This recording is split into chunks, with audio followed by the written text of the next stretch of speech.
নমস্কার বন্ধুরা, অনিতার হেসেলে সবাইকে স্বাগতম।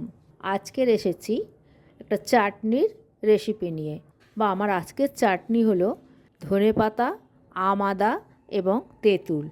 আমি এখানে ধনেপাতা নিয়েছি, সাথে একটা কাঁচা লঙ্কা নিয়েছি। এখানে আছে আম আদা 60 গ্রাম, আর তেঁতুলটা আমি আগে থাকতেই জলে ভিজিয়ে রেখেছি। এখানে তেঁতুল আছে 250 গ্রাম। ছোট চামচের 1 চামচ জিরে, 1 চামচ কালো সর্ষে, 1 চামচ ধনে, 1 চামচ পাঁচফোড়ন ও একটা শুকনো লঙ্কা। এগুলো আমি একটু ড্রাই রোস্ট করে নিয়ে গুঁড়ো করে নেব। আমি প্রথমে এই আদা আর এই ধনে পাতাটা আর কাঁচা লঙ্কা একসঙ্গে ব্লেন্ডারে একটু পেস্ট করে নেব। আমি গ্যাসটা জেলে একটা কড়া বসিয়ে দিয়েছি।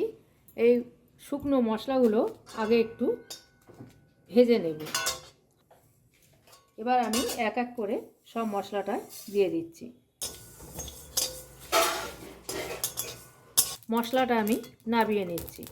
দিয়ে আমি একটু সর্ষের তেল দিয়ে দিচ্ছি। যেহেতু এটা চাটনি হবে তাই আমি সর্ষের তেল দিচ্ছি। এখানে তেলটা গরম হয়ে গেলে আমি আগে এই ধনেপাতা আর আম আদাটা কড়াতে দিয়ে দেব। তেঁতুলটা আমি চটকে নিয়ে দানা আটিগুলো বাদ দিয়ে দিয়েছি।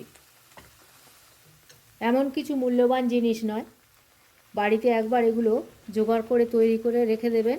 এটা স্টোর করেও রাখা যায়।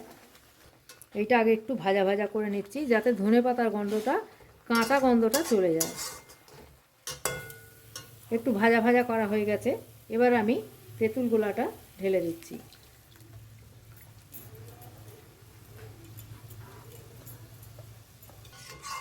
প্রয়োজন মতো চিনি দিতে হবে, যেহেতু এটা তেঁতুল।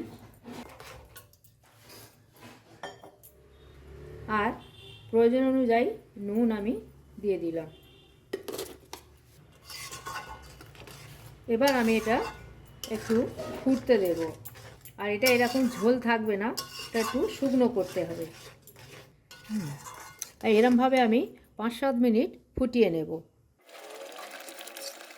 এবার অল্প করে একটু বিট নুন আমি দিয়ে দিলাম। আর যে মশলাটা আমি রোস্ট করে নিয়েছিলাম, সেটা গুঁড়ো করে নিয়েছি, সেটা এবার ছড়িয়ে দিচ্ছি।